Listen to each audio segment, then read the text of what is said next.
Bonjour et bienvenue dans Des jours et des lunes, l'astrologie au fil de soi. Aujourd'hui, nous allons parler de l'astre roi de l'été, de la chaleur, le soleil. Le maître, et tant pis si Jupiter pourrait en prendre ombrage, lui qui arrive à la toute fin de l'automne. Le soleil le relègue impitoyablement dans l'ombre, ce Jupiter Zeus, pourtant maître de l'Olympe. Alors, astronomiquement, le soleil est l'étoile la plus importante de notre galaxie. Et je dis bien étoile et non planète. Il faut savoir que l'astrologie a tendance à prendre quelques libertés vis-à-vis de l'astronomie. Et c'est d'ailleurs pour cette raison que l'astronomie la regarde avec un peu de mépris. Le Soleil est donc une étoile, et cette étoile éclaire 10 planètes qui sont celles que l'on voit apparaître dans notre zodiaque. Cette étoile, c'est celle autour de laquelle nous gravitons. C'est celle sans laquelle il n'y aurait pas de vie sur notre Terre. Le Soleil, c'est notre essentiel. Et il en est de même dans le thème natal. Il est intéressant de noter néanmoins que ce Soleil doit nous rappeler l'humilité. Car quoi qu'on pourrait en penser, il n'est pas unique. Et il faudrait être bien orgueilleux ou bien inconscient pour le penser. Il existe dans notre univers en expansion bien d'autres soleils et bien d'autres galaxies. Simplement, nous aimons à penser que lui est unique. Du coup, l'astrologie s'est permis d'un petit peu bouleverser les rôles, et pour sa part, c'est géocentré. C'est-à-dire qu'en fait, quand on pense astrologie, on pense, selon la conception antique, d'une Terre qui serait au centre et avec autour d'elle des planètes et étoiles qui gravitent. C'est une aberration astronomique, on est bien d'accord, mais en fait, nous, on s'en fiche, puisque symboliquement, c'est l'astrologie qui nous intéresse. Et en même temps, ce déplacement est particulièrement intéressant parce que c'est exactement le rôle du Soleil. Le Soleil nous rend uniques. Le Soleil fait de chacun de nous ce que nous sommes. Le Soleil nous individualise. Et les planètes qui gravitent autour du Soleil renvoient sa lumière, mais il ne faut jamais oublier que c'est lui qui les anime. Le Soleil, c'est la volonté et la confiance. C'est l'affirmation de soi.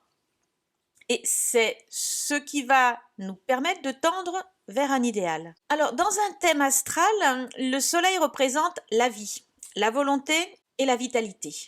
C'est l'ego. C'est une planète yang, une planète masculine, une planète de feu, et c'est une énergie d'extraversion.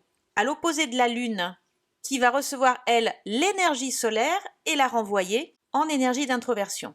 Qui dit soleil dit chaleur et générosité. C'est une force centrifuge, autrement dit tournée vers l'extérieur, qui nous fait rayonner.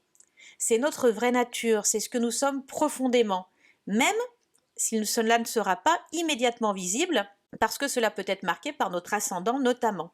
Sans oublier que, selon les dominantes de notre thème, certaines planètes pourront prendre plus de place et masquer un petit peu ce qui est notre essence. Mais il ne faut pas oublier quand même que notre signe solaire, c'est-à-dire l'emplacement où se trouve notre soleil natal, va indiquer notre manière de nous affirmer au monde et le carburant qui nous fait avancer. Autrement dit, ce pourquoi nous nous levons chaque matin. Alors si on va regarder du côté du tarot, la représentation du soleil est tout à fait intéressante. Dans le tarot de Marseille, comme dans le Rider-Waite, on peut observer la même chose à chaque fois. La carte est coupée en deux dans le sens vertical. La première moitié, en haut, c'est un soleil énorme qui surplombe la deuxième partie de la carte. Ce soleil, comme je viens de le dire, est énorme. Il vous regarde bien en face et il affiche à chaque fois un air de certitude tranquille, une confiance sereine. Eh bien, tout le soleil est là, dans cette certitude d'être, ici et maintenant, parfaitement à sa place. Et alors, tantôt ce soleil va distiller ses gouttes de vie multicolores comme dans le tarot de Marseille, tantôt il va darder des rayons, alors soit parfaitement rectilignes, soit au contraire qui partent dans tous les sens, et ces rayons vont faire naître la vie, autrement dit dans le Rider-Waite, faire pousser les tournesols qui sont, je le rappelle, les fleurs du soleil. Et point commun, encore une fois, des deux cartes de tarot, que ce soit le tarot de Marseille ou le Rider-Waite, c'est l'enfant. Un enfant monté sur un cheval dans le Rider-Waite, deux enfants qui se tiennent l'un l'autre dans le tarot de Marseille. Et ça aussi, c'est très important. Tous les éléments qui se rapportent au soleil et partant du signe du lion qu'il maîtrise sont là, sur cette carte. La joie, voire l'exultation d'être en vie, la vitalité, la confiance, la générosité, puisque un des enfants aide l'autre, et aussi le fait d'aller de l'avant. Soit, comme dans le Rider-Waite, avec cet enfant qui chevauche et qui se dirige vers nous, soit dans le tarot de Marseille, avec ces deux enfants qui se trouvent avec un mur dans leur dos. Est-ce qu'ils viennent de passer ce mur? Est-ce qu'ils s'apprêtent à le passer ensemble? On ne sait pas. Mais il y a cette idée de mouvement avec le soleil. Alors, n'oublions pas que le soleil, c'est la vie. C'est-à-dire que sans soleil, pas de vie. Et pour cette raison, il est également associé à la création et au fait de créer, à la créativité. D'où cette présence des enfants. Les enfants sont une des créations que l'on peut réaliser.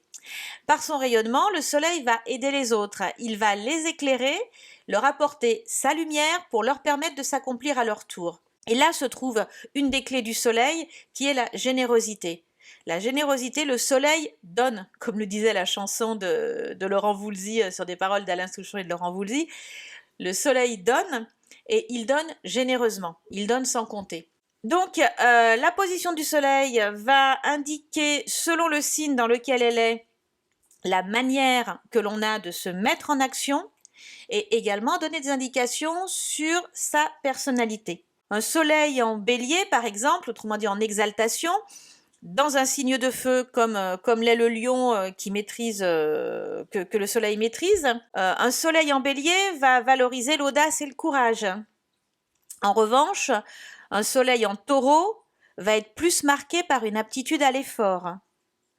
Le soleil en gémeaux va, lui, activer la mobilité du signe, toutes ses capacités de communication. Un soleil en cancer, signe d'eau, va au contraire obliger le soleil à se tourner vers sa vie intérieure et vers sa vie personnelle, va être plus tourné dans ce sens-là.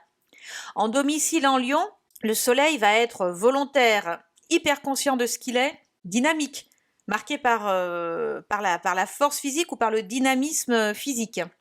Le soleil en vierge va être plus terrien, va rechercher les certitudes. Un soleil en balance, où il sera en exil, peut voir une certaine diminution de la résistance physique ou même mentale. En carré en scorpion, le soleil va ici valoriser la recherche de pouvoir.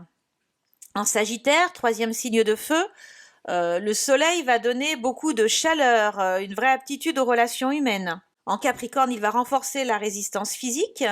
Et en chute, en Verseau, c'est-à-dire dans le signe opposé, il pourra y avoir une diminution de la force vitale qui sera d'une certaine manière usée, érodée par tout l'influx nerveux d'Uranus. Et enfin, un soleil en poisson va apporter aux natifs vraisemblablement une grande faculté d'écoute et valoriser son idéal. Si on doit chercher également les symboliques du soleil dans un thème, il peut représenter la figure paternelle, il peut représenter le mari, notamment dans un thème féminin. Pour un homme, la manière dont il va s'assumer. Le soleil, ça peut représenter aussi l'autorité, le patron, le supérieur hiérarchique. C'est également le pouvoir, c'est aussi l'ambition. Si on regarde du côté de la santé, le soleil, ce sera la vitalité générale, le cœur, tout le système cardiovasculaire, la colonne vertébrale et donc le dos, la vue également. Pour conclure, je dirais qu'il est important de bien connaître et identifier le soleil dans son thème, car il donnera, selon son signe, ce que je vous ai donné un petit peu rapidement, et selon les maisons, de précieuses indications sur ce que l'on doit être dans la vie. Le soleil permet de savoir quels sont nos besoins, quel est notre rôle dans cette vie et comment nous accomplir. C'est le cœur de notre vie. Je vous remercie de m'avoir écouté. N'hésitez pas à partager, à faire connaître et à aimer cet audio. À bientôt.